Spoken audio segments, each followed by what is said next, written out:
हनुमान जी बाल ब्रह्मचारी हैं, तो महिला को हनुमान जी का पूजा नहीं करना चाहिए।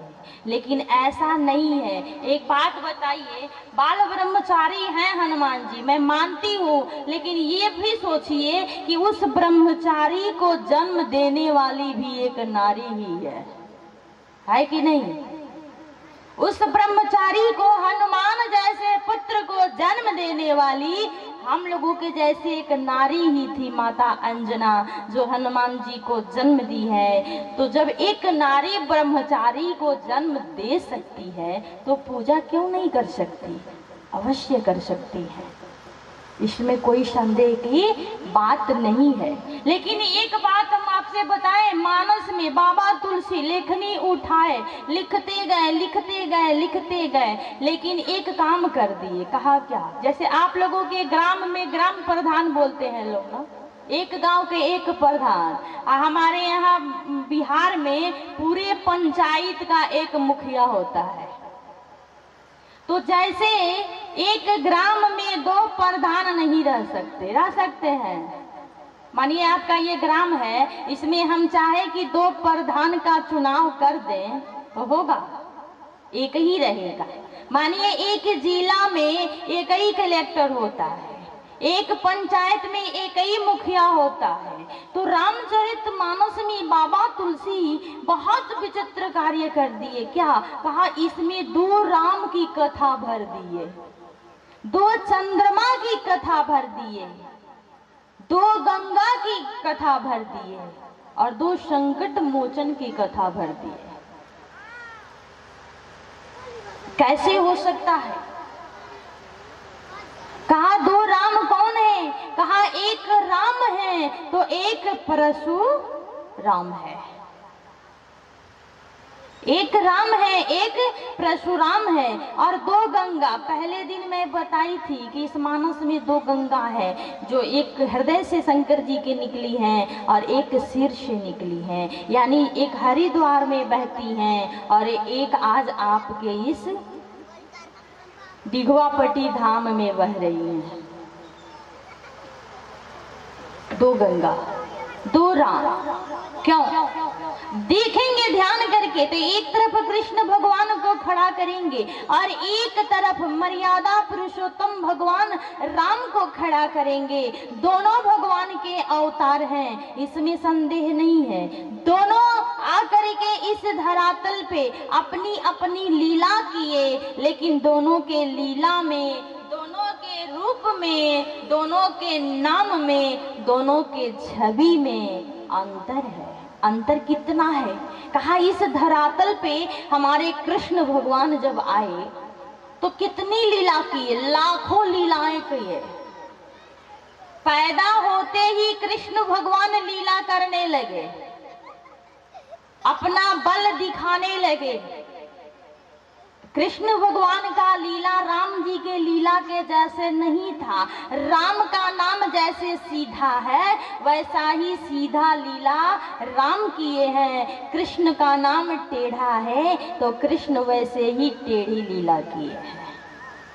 इस धरातल पे हमारे कृष्ण भगवान आए तो आकर के क्या क्या नहीं किए। कहा कभी नारी का रूप बनाए, कभी मनिहारिन का रूप बनाए, कभी गोदनिहारिन का रूप बनाए, कभी चूड़ीहारिन का रूप बनाए, यानी तमाम रूपे बनाए हैं। एक नहीं, दो नहीं, हजार। एक बार की बात है, कृष्ण भगवान राधिका से मिलने के लिए अपना रूप बना रहे हैं। किसका? कहा सुंदर नारी का रूप।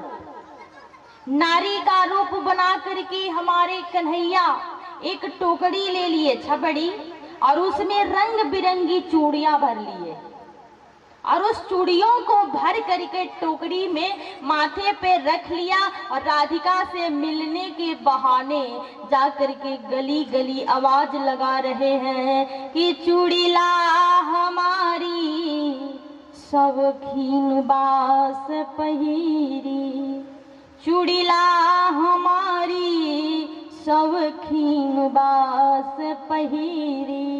चूड़ी बेच रहे हैं, गीत गुनगुना रहे हैं कि चूड़ीला हमारी शौकीन बास पहिरी, पेन्हला से मिल गई है, पेन्हला से मिल गई है कृष्ण मुरारी, शौकीन बास पहिरी, चूड़िला हमारी शौकीन बास पहिरी, चूड़िला हमारी शौकीन बास पहिरी।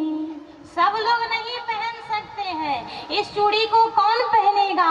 कहा जो सबसे शौकीन होगा, और उसमें शर्त भी लगा दिए, कहा शौकीन तो पहनेगा ही, लेकिन जो इस चूड़िला को पहनेगा उसे कृष्ण भगवान मिल जाएंगे।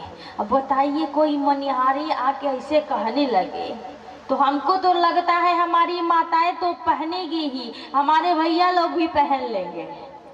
हाँ, यदि चूड़ी को पहनने से भगवान का दर्शन हो जाए तो नहीं आप लोग पहन लेंगे? देखिए सब लोग बोल रहे हैं पहन लेंगे, कोई भी पहन लेगा। कृष्ण भगवान शर्त रखे हैं कि पेन्हला से मिल गई है कृष्ण मुरारी, शौकीन बास पहिरी, आ चूड़िला हमारी शौकीन बास पहिरी। राधा की कान में आवाज गई, राधा अपने आप को रोक नहीं पाई, कृष्ण की प्रियतम है राधा। आज राधा परेशान हो गई कि कैसे जा करके और अपने हाथ में चूड़ी पहन ले कि कन्हैया का दर्शन हमें मिल जाए, क्योंकि कन्हैया को दिल से चाहती थी राधा। और राधा जब सुनी कि इस चूड़ी को पहनने से कान्हा का दर्शन होगा तो दौड़ करके गेट पर आई और आ करके देखी तो कृष्ण भगवान भैया इतना घूंघट किए थे, इतना। उनका नाम है छलिया है, उछल करते हैं। कृष्ण भगवान इतना घूंघट किए हैं मानो पीठ दिखाई दे रहा है, मुख ढक लिए हैं। पूरा घूंघट करके कृष्ण भगवान और आवाज लगा रहे हैं, जल्दी से आकर ले लो, रंग बिरंगी चूड़ियां हैं, जो इस चूड़ी को पहनेगा उसे कृष्ण भगवान मिल जाएंगे, उसे परमात्मा का दर्शन हो जाएगा। यदि कोई पहनना चाहे तो आकर के इस चूड़िला को पहन ले। राधिका जी दौड़ करके मनिहारी के पास आई और कही, ऐ मनिहारे, तुम्हारा घर कहाँ है, पहले हमको ये बताओ, क्योंकि इतना घूंघट करके आज तक कोई चूड़ी बेचने के लिए नहीं आया। कृष्ण भगवान बोले, मैं नई नवेली दुल्हन हूँ और कोई मेरा इस रूप को देखा नहीं है, अब तक कोई नहीं देखा, इसलिए मैं इतना घूंघट करके आई हूँ कि कोई हमें पहचान न ले कि फलाने घर की बहू है, और हमारा मजबूरी है चूड़ी बेचना, इसलिए पहनना है तो पहनो, नहीं तो हमको और कहीं भी जाना है। मानो हाथ जोड़ करके बार बार को मनिहारिन के रूप में कृष्ण भगवान कह रहे हैं। और राधिका जी पूछ रही हैं कि घर तुम्हारा कहाँ है, पहले घर का पता बताओ, अपना नाम बताओ, तब मैं जा करके चूड़ी पहनूंगी। भगवान मन ही मन मुस्कुराए और कहे कि जितना सीधा तुम पूछ रही हो उतना ही उल्टा जवाब दूंगा। और भगवान क्या बोले कि घर अगरे में बा नाम संवरिया नाम है, और घर मेरा यही पास ही में है कि घर अगरे में बा नाम सवारी, जल्दी से ले ला, जल्दी से ले ला जाई दूसरा दुआरी, शौकीन बास पहिरे चूड़िला हमारी शौकीन बास पहिरे। जो ही भगवान कहे कि हमारा घर यही है कि घर अगरे में बा नाम है सवारी, जल्दी से ले ल जाई दूसरा दुआरी, शौकीन बास पहरी। हमारे कृष्ण भगवान मुस्कुराए और मुस्कुरा करके राधा जी से मानो पूछ रहे हैं कि बोलो पहनना है कि नहीं। मन में तो भाव यही है कि चूड़ी राधा को ही पहनाऊंगा, और राधा को चूड़ी पहनाने के लिए ही हमारे परमात्मा इस रूप को धारण किए हुए हैं, और राधा जी समझ नहीं पा रही हैं। अचानक से भगवान बोले पहनना है तो पहनिए, नहीं तो मैं अपना दौरा उठा रही हूँ और दूसरे के दरवाजे पे जा रही हूँ। तब तक राधिका जी बोली नहीं नहीं चूड़ी हारन कहीं नहीं जाओ, पहले हमें चूड़ी पहना दो। और भगवान चूड़ियाँ दिखा रहे हैं और कह रहे हैं कि आप पसंद कीजिए आपको कौन सी चूड़ी पहननी है। तो हमारी माता जी हरा कलर की चूड़ी पसंद की और हरे रंग की चूड़ी को पसंद करके और मानो हाथ में दे करके कह रही है रे चूड़ीहारिन लो हमें इस चूड़ी को पहना दो। घूंघट निकाली चूड़ीहारिन। हमारे कन्हैया जब पकड़े न राधिका का हाथ तो भैया पुरुष कितना ही कोमल हो, पुरुष कितना ही कोमल हो तो पुरुष के हाथ में और स्त्री के हाथ में अंतर होता है। राधा के हाथ को जब पकड़ करके चूड़ी पहनाना प्रारंभ किए ना तो राधा जी बोली कि ये हो चूड़ी हारिन तू नर हो कि नारी। मानो हमारे कन्हैया कह रहे हैं कि पहना कर ही जाएंगे, नर होंगे चाहे नारी होंगे। और राधिका जी कह रही हैं कि ए हो चूड़ी हारिन तू नर हो कि नारी। पहले ये तो बताओ कि तुम नर हो कि नारी हो, यानी पुरुष हो कि स्त्री हो। और कन्हैया मुस्कुरा कर कुछ बोल नहीं रहे हैं। राधिका जी को शंका हो गई और राधिका जी कह रही हैं कि ये हो चूड़ी हारिन तू नर हो कि नारी। नारी के भेसवा में पुरुष शिकारी शौकीन बास पहिरे। अरे चूड़ीला हमारी शौकीन बास पहिरे। और जो ही राधा जी कहीं कि तुम नर हो कि नारी, और भगवान चूड़ी पहनाना छोड़ करके अपना दौरा समेटने लगे कि कहीं पहचान न ले, कहीं हमारा भेद न खुल जाए। इसलिए हमारे प्रभु चूड़ी को समेटने लगे। तब तक राधिका जी बोल पड़ी कि अपना बाबा के हम हाई दुलारी जल्दी बता दो न तो दौरा छीनब तोहारी। शौकीन बास पहिरी चूड़ीला हमारी शौकीन बास पहिरी। राधिका जी कह रही है मनिहारे ने मैं अपने बाबा की इकलौती पुत्री हूँ और वो भी दुलारी हूँ। अपने बाबा से कह करके अभी तुम्हारा दौरा छिनवा लूंगी, नहीं तो सच सच बता दो कि तुम कौन हो।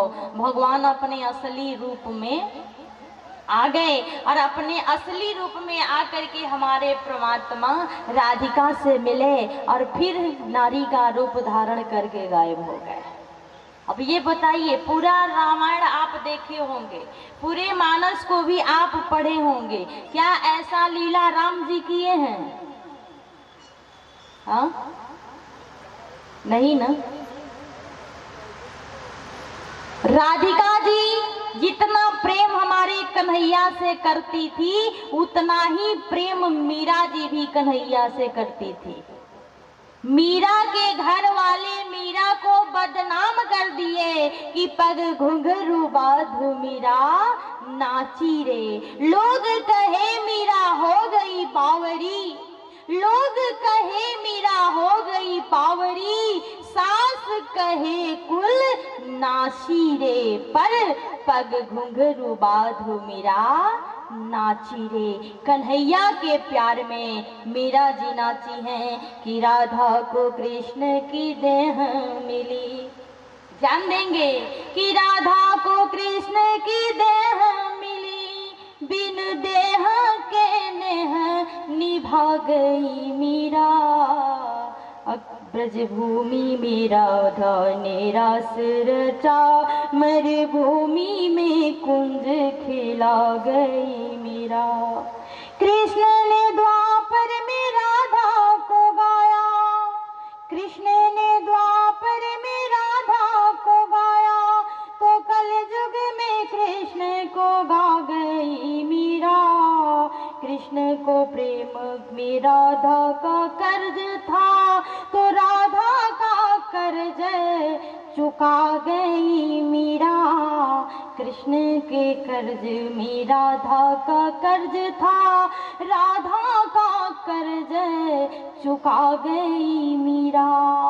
आज मीरा साधारण प्रेमिका नहीं थी, मीरा अपने आप को भगवान कन्हैया के हवाले कर दी थी, अपने आप को कन्हैया के चरणों में समर्पित कर दी थी। आज हमारी माता राधिका भी वही की, कन्हैया के प्रेम में वशीभूत होकर के अपने आप को कन्हैया के हवाले कर दिया, अपने आप को कन्हैया के चरणों में समर्पित कर दिया। विचार करके देखेंगे ना तो हमारे मर्यादा पुरुषोत्तम राम ऐसी लीला नहीं किए हैं। लोग कहते हैं कि राम और सीता फुलवारी में मिले थे, हाँ मिले थे, लेकिन कोई एक दूसरे से बात नहीं किया। राम सीता को देखे, सीता राम को देखी, लेकिन न राम सीता से बात करने की कोशिश किए और न सीता राम से बात करने की कोशिश की। इसलिए कन्हैया के नाम में जोगी लगा है, यानी जोगेश्वर है। कौन? कन्हैया। राम जी के नाम में मर्यादा शब्द लगा है। समस्त देवताओं में यदि किसी के नाम के आगे पुरुषोत्तम लगा तो वो है हमारे श्री राम। श्री राम के नाम में ही ये पुरुषोत्तम शब्द का उच्चारण किया गया, प्रयोग किया गया। क्यों? क्योंकि पुरुषोत्तम कौन है? कहा जो पुरुषों में उत्तम आचरण करता है उसका नाम पुरुषोत्तम है। और पुरुषोत्तम भी अकेले नहीं लगा, पुरुषोत्तम से भी पहले मर्यादा, यानी जो मर्यादा का उल्लंघन न करे वो है कौन? कहा मर्यादा पुरुषोत्तम प्रभु श्री राम। मर्यादा पुरुषोत्तम कन्हैया नहीं कहा जाता, मर्यादा पुरुषोत्तम विष्णु नहीं कहा जाता, मर्यादा पुरुषोत्तम शिव नहीं कहा जाता। यदि ये मर्यादा पुरुषोत्तम शब्द मिला, ये उपाधि मिली तो हमारे प्रभु श्री राम को मिली। राम एक ऐसे देवता है भैया, जहां भी उनका रोल आप देखेंगे वो साधारण नहीं थे। राजा थे, राजा के बेटा थे, स्वयं राजा थे, राजा के दामाद थे, फिर भी राम किसी से भी मिले हैं तो झुक करके ही मिले हैं। बता दीजिए, रावण शत्रु था, लेकिन शत्रु के सामने भी राम अकड़ नहीं दिखाए, अपनी वीरता नहीं दिखाई, अपनी मधुरता दिखाई है। यानी राम सबके सामने झुक करके चले हैं और कन्हैया सबके सामने अकड़ करके चले हैं। राम और कृष्ण में और अंतर देखेंगे आप। इस धरातल पर हमारे राम जी भी आए और इस धरातल पे हमारे कन्हैया भी आए। त्रेता में राम का अवतार हुआ, द्वापर में कृष्ण का अवतार हुआ। आकर के और क्या किए? कहा हमारे प्रभु श्री राम इस धरातल पर आए तो बंदर चराए हैं। गाय भैंस बैल तो सब लोग चराए होंगे, बकरियों बहुत लोग चराए होंगे, लेकिन इसमें से कोई बता सकता है कि कितने लोग बंदर चराए हैं? हाँ, नहीं ना। एक बंदर यदि छत पर आ जाए तो सबको पानी पिलाकर रख देता है। एक बंदर यदि आपके छत पे आ जाए तो सबको पानी पिला देता है, लेकिन इस धरातल पर आकर हमारे कन्हैया गाय चराए हैं। अपने दोस्तों के साथ, अपनी बाल सखाओं के साथ जंगल में जा करके सैकड़ों गाय चराए हैं, एक दो नहीं। अब हमारी कन्हैया तो गाय चराए हैं। समझने वाली बात है, सब लोग समझ सकते हैं कि गाय चराना बहुत आसान है। हाँ? एको को अथी हो चराने वाला तो वो 100 गाय चरा लेगा। एक भी बढ़िया चरवाहा हो तो वो 100 गाय ले जाकर अकेले चरा लेगा, क्योंकि गाय को चराना आसान है, बकरी चराना आसान है, भैंस चराना आसान है, लेकिन बंदर चराना उतना ही कठिन है। लेकिन हमारे कन्हैया गाय चराने के लिए अकेले कभी नहीं गए हैं, ग्वाल बालों के साथ जाते थे, अपनी सखाओं के साथ जाते थे, गाय चराते थे, वहां मस्ती भी करते थे। लेकिन विचार करके देखेंगे हमारे पुरुषोत्तम राम एक साथ कितने बंदर को संभाले हुए हैं। कहा, बाबा तुलसी से पूछा गया कि राम के रामा दल में कितने बंदर थे। नोट कर लीजिएगा, प्रबुद्ध लोग बैठे हैं। रावण का सुक नाम का दूत बोल रहा है कि समय सुना, मानो सुक को परीक्षा लेने के लिए भेजा है कि जा करके देखो रामा दल में कितने सेना है, कितने सेना नायक है, कितने बंदर है, पता करके आओ तो।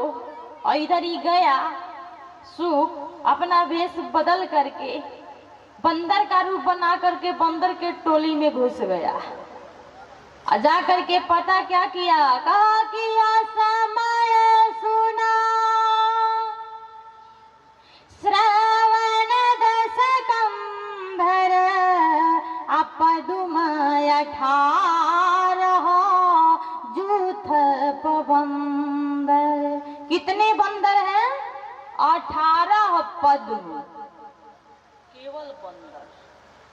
तो सोच लीजिए राम जी के रामा दल में कितने बंदर हैं, याद करने वाली बात है। तो सुक कह रहा है, असमय सुना, श्रवण दस कंधर पदुम 18 जूथ बंदर।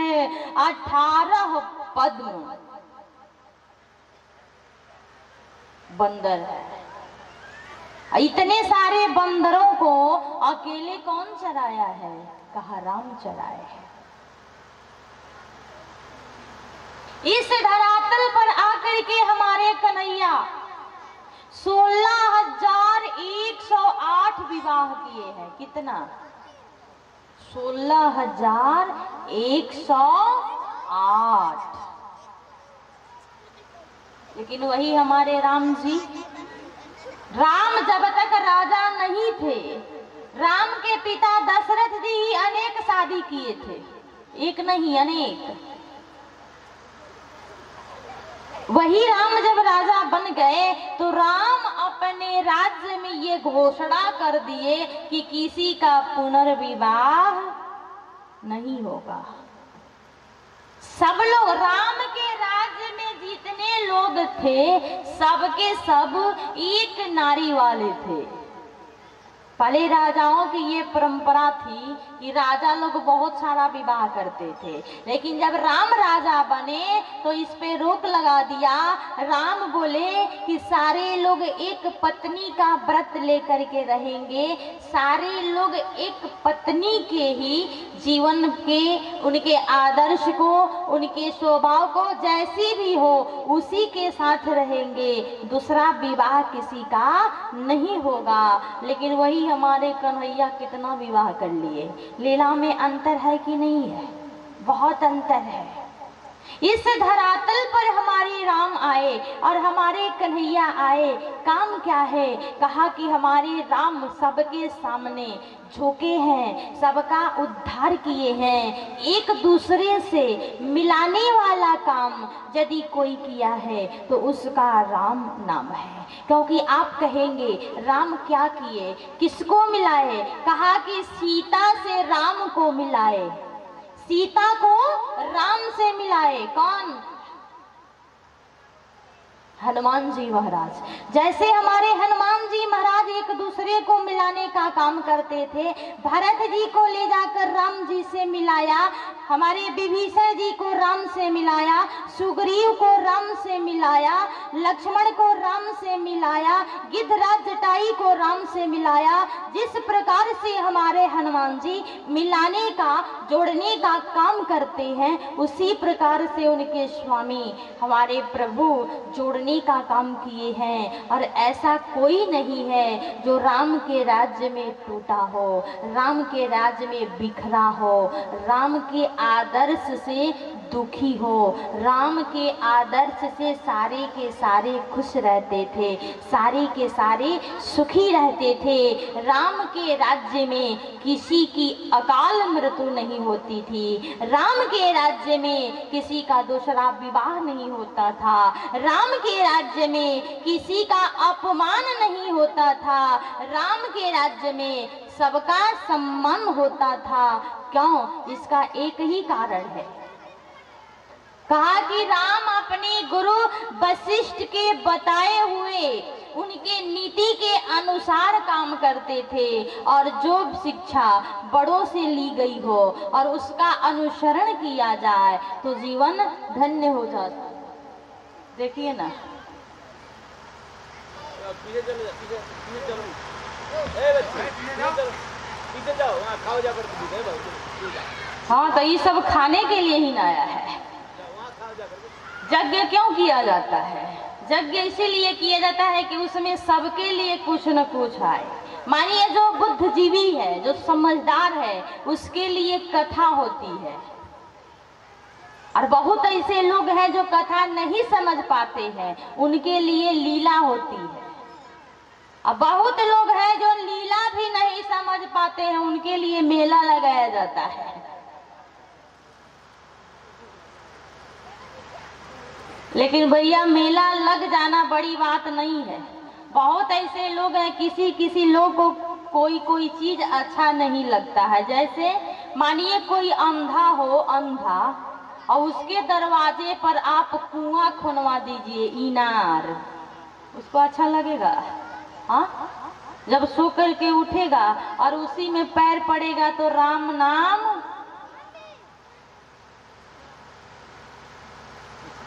कोई अंधा हो और उसके दरवाजे पर कुआं खुनवा दीजिए, उसे अच्छा लगेगा? नहीं न लगेगा। अब जेब में पैसा ना हो तो यहाँ पर बहुत सारा गर्मा गर्म जिलेबी छन रहा है, समोसा बन रहा है, अब पैसा नहीं है, मन कर रहा है खाने को, तो आपको वो मेला अच्छा लगेगा? सही सही बताइए, नहीं न लगेगा। अब मानिए जो पढ़ा लिखा नहीं है और उसके सामने आप ले जाकर के सुबह सुबह का ताजा न्यूज़पेपर रख दीजिए, वो पढ़ा नहीं है, तो क्या वो न्यूज़पेपर उसे अच्छा लगेगा? नहीं ना। कहा कि आंधरा के दुआरी पर इनार बुरा लागेला, त जेब होके खाली त बाजार बुरा लागेला। विधवा नारी के सिंगार बुरा लागेला, तो अनपढ़ गंवार के एक बार बुरा लागेला। यदि पैसा न हो तो सब कुछ बेकार लगता है, और जेब में पैसा हो तो सब कुछ अच्छा लगता है। यही उपदेश हमारे प्रभु श्री राम हम लोगों को दिए और हमारे कन्हैया हम लोगों को दिए। कहा कि कन्हैया की लीला बुरी नहीं है, समझने की बात है। ऐसा नहीं है कि हमारे कन्हैया आए तो मर्यादित कार्य नहीं किए हैं। अंतर इतना ही है कि कन्हैया जो किए वो आप नहीं करेंगे तब कल्याण होगा। कन्हैया जो किए वो हम नहीं करेंगे तो कल्याण होगा, और राम जो किए वो हम करेंगे तो हमारा कल्याण होगा। कहने का तात्पर्य यह है कि हमारे प्रभु श्री राम जो किए वो हमें करना चाहिए, यानी राम की लीला हमें अपने जीवन में उतारनी चाहिए। राम जो किए वो करना चाहिए। कन्हैया जो कहे हैं किए हैं वो नहीं करिएगा, नहीं तो किसी ग्वालन का एक कंकड़ चला करके मटकी फोड़ देते थे। गोपियां जब स्नान करने के लिए जाती थी तो उनका वस्त्र लेकर के भाग जाते थे। ऐसा काम यदि आप लोग करेंगे तो रोकते रोकते 20-40 जूता तो पड़ ही जाएगा।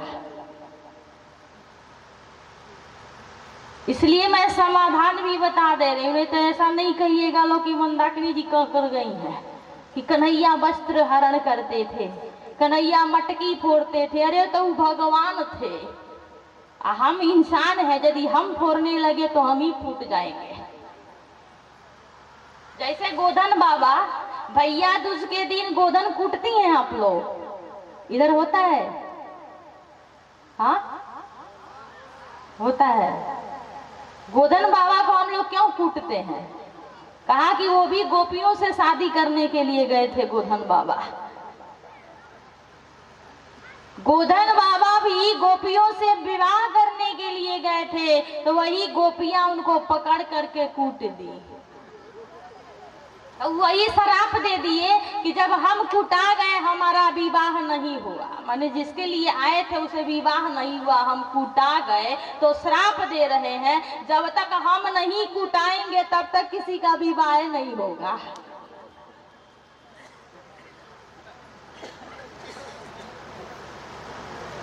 सत्य बात है कि नहीं? जब तक गोधन बाबा को हम लोग नहीं कूटते हैं तब तक किसी के घर में विवाह नहीं होता। विवाह भी हो जाए, नई नई बहुरिया आती है, जब तक गोधन नहीं कूटाएगा तब तक वो अपने घर नहीं जाती है। बेटी ससुराल में है, जब तक गोधन बाबा नहीं कूटाएंगे तब तक वो नहीं आएगी। लेकिन धीरे धीरे कुछ ये सब कम होते जा रहा है, लुप्त होते जा रहा है। विचार करके देखेंगे तो हमारे कन्हैया जो अपने जीवन में कहे हैं अपने मुख से, उसका पालन करना चाहिए, उसका अनुसरण करना चाहिए। राम जो किए हैं अपने आचरण में उसका अनुसरण करना चाहिए। जब उसका अनुसरण हम करेंगे ना तो हमारा जीवन धन्य हो जाएगा।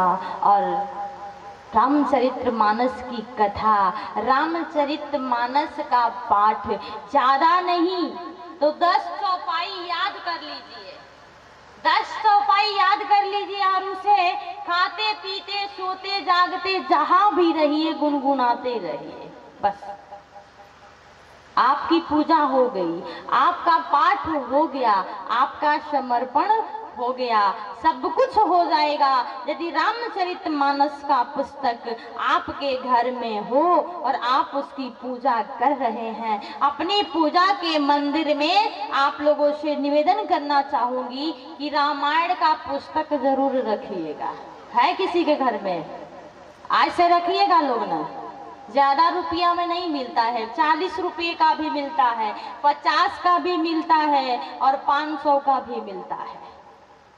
जैसे आपकी कमाई हो, जैसे आप सक्षम हो, वैसे एक पुस्तक आपको अपने घर में जरूर रखनी चाहिए रामचरितमानस की, और उसकी पूजा करनी चाहिए। क्योंकि ये क्या है, रामायण हमें क्या सिखाती है कि हमें निज धर्म पर चलना सिखाती रोज रामायण, सदा शुभ आचरण करना सिखाती रोज रामायण, हमें निज धर्म पर चलना सिखाती रोज रामायण।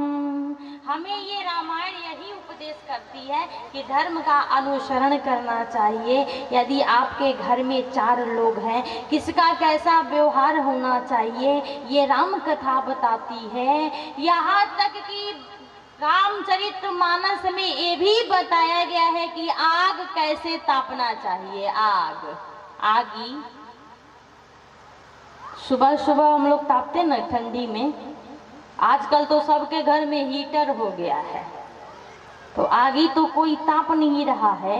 लेकिन बहुत ऐसे लोग हैं जो आज भी आग को तापते हैं। बाबा तुलसी से पूछा गया, बाबा आगी कैसे तापा जाए? तो बाबा लिखे हैं कि भानु पीठ से कहा सूर्य भगवान के घाम को यानी धूप को पीछे से लेना चाहिए और आगी को आगे से तापा जाए। बहुत लोग नहा के आते हैं, आगे के तरफ पीठ करके खड़ा हो जाते हैं। कहा ऐसे नहीं तापा जाता है। जब सत्संग किया जाएगा, जब कथा में आया जाएगा, कथा को सुना जाएगा, तो ये कथा हमें जीवन जीने की कला बताती है कि जीवन में कैसे जीना है, कैसे चलना है, कैसे भोजन करना है, कैसे सोना है, कैसे सत्संग करना है, कैसे पूजा करना है, हमारा धर्म क्या है, हमारा कर्म क्या है, हमारा कर्तव्य क्या है, ये हमें रामचरित मानस बताती है, ये हमें राम कथा बताती है। और उस राम कथा को सुन करके हम अपने जीवन को धन्य करेंगे। और वो भी कितना अच्छा शुभ मुहूर्त चल रहा है, नवरात्रि का ये पावन पर्व। आज माता जी का दिन चल रहा है, छठ का नहाय खाए भी है, कितना अच्छा अवसर है। और इस शुभ अवसर पे हम लोग बैठ करके और भगवान की कथा को सुन रहे हैं, भगवान की कथा को समझ रहे हैं, ये कम बात नहीं है, बहुत बड़ी बात है। इसलिए बार बार कहा जाता है कि हरि गुण गाओ मेरे भाई रे, तेरी बीती उमरिया हरि गुण।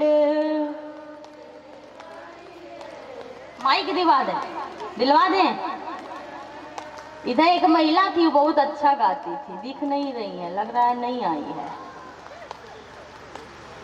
हाँ आई है, हाथ उठाई, दे दीजिए। नई दुल्हन सी है, देखिए हाथ उठाइए, उनको दीजिए, बहुत अच्छा गाती है। हरि गुण गाओ मेरे भाई रे, तेरी बीती उमरिया हरि गुण।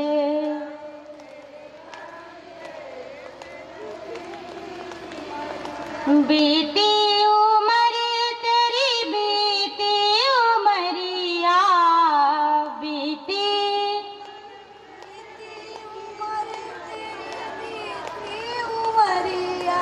बीती उमर तेरी बीती उमरिया, बीती उमर तेरी बीती उमरिया। बहुत धूप है, तेज, बहुत तेज धूप है ना।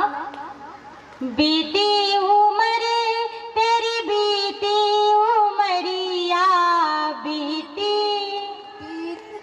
उमर तेरी बीती उमरिया। हरि गुण गाओ मेरे भाई रे, तेरी बीती उमरिया हरि गुण। मेरे भाई रे, तेरी बीती उमरिया। ध्रुव तारे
घर मेवा त्यागी, साग विदुर घर खाई। दुर्योधन के घर याद आ गया, छोटा सा दृष्टांत है, और इस दृष्टांत को देख करके मैं सिद्ध करूंगी कि कभी क्यों कहा है कि दुर्योधन घर मेवा त्यागी। कहा दुर्योधन के पत्नी का नाम था भानुमति, और जहां भाव नहीं वहां भगवान नहीं। सोचेंगे, जहां भाव नहीं है, जहां समर्पण नहीं है, वहां भगवान नहीं है। निमंत्रण दिया खाने के लिए कन्हैया को, कौन? दुर्योधन। कहा कन्हैया हमारे यहाँ भोजन करने के लिए आ जाना। कन्हैया बोले ठीक है आ जाऊंगा। और जब कन्हैया पहुंचे भोजन करने के लिए तो 56 भोग बना था, और वो कार्य कोई और नहीं किया था। कहा दुर्योधन की पत्नी रच रच करके अपने हाथों से, यानी भानुमति 56 भोग बनाई थी कन्हैया के लिए। और जब कन्हैया भोजन करने के लिए बैठे न तो पर्दा के पास खड़ी हो गई। पर्दा के पास खड़ा होकर पर्दा गिरा दी थी, और देख रही थी कि कन्हैया कैसे भोजन कर रहे हैं। एक बात बता दूं, जब भोजन की थाली सामने आती है ना, तो खाने वाला का आंख बता देता है कि खाना बढ़िया है कि नहीं है। बता देगा कि नहीं? हाँ, जब हरदियाइल दाल और उतराइल तेल लौकी तो समझ जाए कि बढ़िया बा, और जब कुछ गड़बड़ दिखे तो समझ जाइए बढ़िया नहीं है। लेकिन ये बताइए कि हरदियाइल दाल और उतराइल तेल देख करके ये आंख तो बता देगा कि बढ़िया है, लेकिन 3 सर्जन लगे हैं एक खाना को चेक करने के लिए। पहला सर्जन आंख, दूसरा है नाक, तीसरा है जिह्वा। हाँ, बहुत सुंदर, जिह्वा, मुख। 3 सर्जन भगवान फिट किए हैं हमारे शरीर में, जो चेक करते हैं स्वाद कैसा है। मानिए खाना देखने में बहुत बढ़िया दिख रहा है, एकदम अच्छे से बना है, तो आंख पास कर देगा, अरे खा लो बहुत अच्छा है। लेकिन वो बासी हो, भोजन बासी हो, तो आंख बता पाएगा? इसके लिए दूसरा सर्जन बैठा दिए भगवान। देखिए हमारी परमात्मा की व्यवस्था 1 नंबर की है, चाहे आप माने या न माने। परमात्मा की व्यवस्था सबके लिए एक है, क्योंकि ये तीनों सर्जन हम सबके अंग में, सबके, किसी एक के नहीं, सबको ये 3 चीज मिला हुआ है। कहा जब आपका भोजन देखने में बहुत अच्छा दिखे और वो बासी हो तो आंख बताएगा नहीं ना। उसके लिए दूसरा सर्जन नाक, ये सूंघ करके बता देगा कि खाना खट्टा है, ये बासी है, खाने वाला नहीं है। लेकिन मानिए आपका भोजन बासी भी नहीं है और उसमें नमक ज्यादा पड़ गया है, तो न ई सर्जन साहब बताएंगे या न ई सर्जन साहब बताएंगे। उसके लिए बड़का सर्जन साहब बैठे हैं, जिह्वा बताएगी कि इसमें नमक कैसा है, हल्दी कैसा है, इसका टेस्ट कैसा है। खाने के लिए 3 सर्जन का होना बहुत जरूरी है। अब यही 3 चीज भगवान ने थी को पशुओं को में नहीं दिए है, तो उनके पास भी, लेकिन वो क्षमता नहीं दिए तो कुछ भी खा लेते हैं, ज्ञान नहीं है, कुछ भी खा लेते हैं। अब विचार करके देखेंगे, इधर हमारे परमात्मा भोजन करने के लिए बैठे, भानुमति रच रच के बनाई थी, इतना दूर में थाली लाकर लगा दिया गया, कटोरी पे कटोरी, कटोरी पे कटोरी, चारों तरफ से सोने चांदी के कटोरी में भर भर करके अब पकवान रख दिया गया। और कन्हैया बैठे तो कन्हैया को तो पता ही था कि ये भोजन है, लेकिन इसमें भाव अगुमान गोविंद ही भावत नहीं। भगवान को अहंकार नहीं भाता है। भगवान से पूछा गया आप क्या खाते हैं? कहा जब मैं सुबह में सोकर उठता हूँ ना तो अपने भक्तों के अहंकार को खा लेता हूँ कि भक्त के ऊपर कभी उनके अंदर अहंकार न आए, क्योंकि अहंकार होता है तो पतन हो जाता है। अब भगवान खाना लिए सब, एक एक कटोरी उठाए और बड़का परात में रख लिए। सब जितना 56 भोग था सबको एक परात में डालकर, और जैसे खिचड़ी चलाया जाता है वैसे चला दे।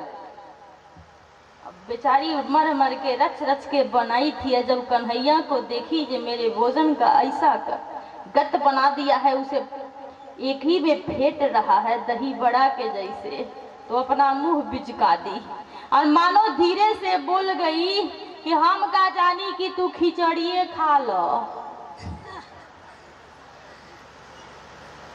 भगवान तो अंतर्यामी है, वो मन ही मन बोल दी कि हमको क्या पता कि तुम खिचड़ी खाते हो, खिचड़िए बना कर रख दी होती, ग्वाला हो तो क्या खाओगे, यही न खाओगे।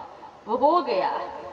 अब इतना ही सुनते हमारे प्रभु वहां से उठे और उठ करके भाग गए, और भागते भागते कहाँ गए, कहा विदुर के घर में कि नहीं स्वीकार की उसने निमंत्रण नृप दुर्योधन का, विदुर के घर में जा करके भोग छिलका लगाते हैं, न जाने कौन से गुड़ पे दयानिधि रीझ जाते हैं, न जाने कौन से गुड़ पे दयानिधि रीझ जाते हैं, यही हरि भक्त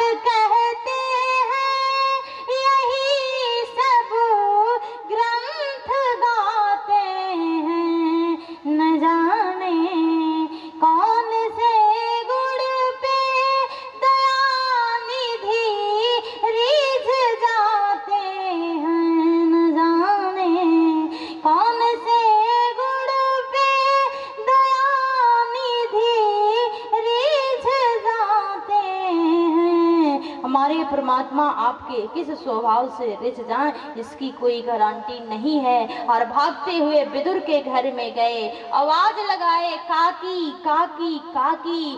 विदुर जी घर पे नहीं थे, विदुरानी थी, और विदुरानी स्नान कर रही थी। जब कन्हैया का आवाज सुनी, काकी काकी करके कन्हैया प्रवेश कर दिए गरीब के कुटिया में। विदुरानी दौड़ करके आई बिना नहाए ही, और कन्हैया से बोली, कन्हैया बोलो क्या बात है। कन्हैया बोले, काकी हमें बहुत जोरों की भूख लगी है, भगवान कह रहे हैं 2 समय में कहीं भी भोजन कर लीजिए, नहीं तो जहां आदर ना मिले वहां भोजन। 2 ही समय में भोजन किसी के घर करना चाहिए। एक तो कोई प्रेम से, भाव से, श्रद्धा से आपको भोजन कराए तो भोजन कर लीजिए, और दूसरा यदि भूख से आपकी प्राण निकल रही है, भूख से आप कांप रहे हैं, छटपटा रहे हैं, उस स्थिति में आप किसी के घर भी भोजन कर सकते हैं। नहीं तो यदि भाव नहीं है और आप भूखों नहीं मर रहे हैं तो किसी के घर भोजन करना भी पाप है। ऐसे नहीं करिए 2 ही समय में। या तो कोई प्रेम से कह रहा है कि कर लीजिए, वहां अपमान मत कीजिए, कर लीजिए। मानो कन्हैया कह रहे हैं, काकी मुझे बहुत जोरों की भूख लगी है। बताइए ना, जो सारे ब्रह्मांड का पेट भरता है क्या उसे भी भूख लग सकती है?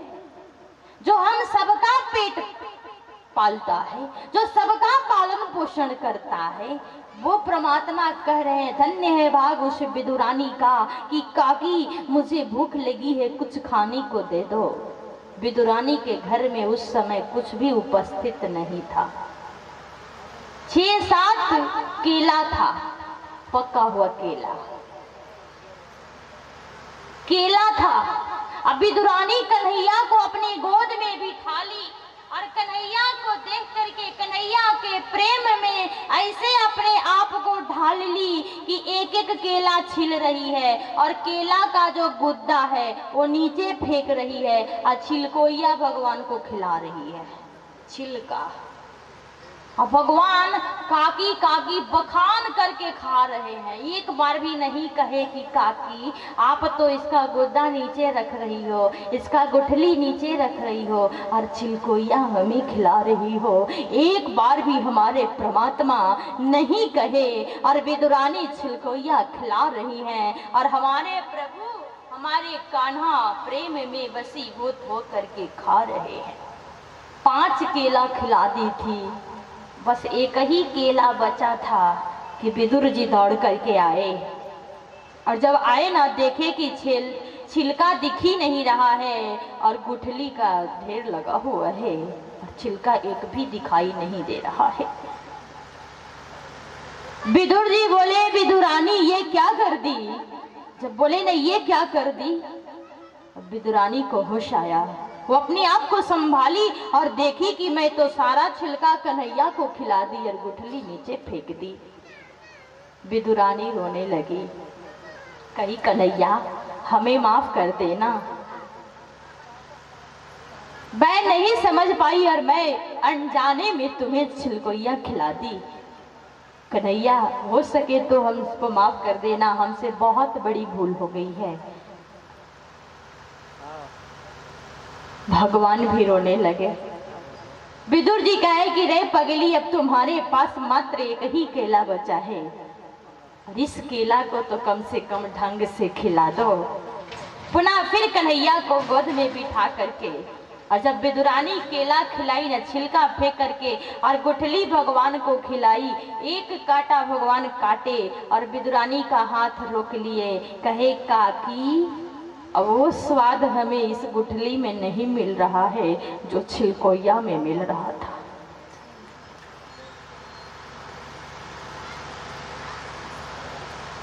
मानो परमात्मा कह रहे हैं काकी आप जो छिलकोइया खिलाई ना उसमें जो स्वाद था वो स्वाद हमको इस केला में नहीं मिल रहा है।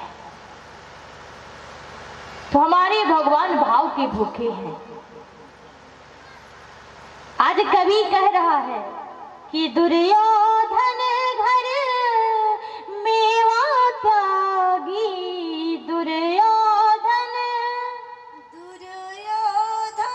घर मेवा त्यागी, दुर्योधन घर मेवा त्यागी, दुर्योधन घर मेवा त्यागी, साग विदुर घर खाई रे, साग विदुर घर खाई रे, तेरी बीती उमरिया साग, साग विदुर घर खाई रे, तेरी बीती उमरी, बीती उमर तेरी बीती उमरिया, बीती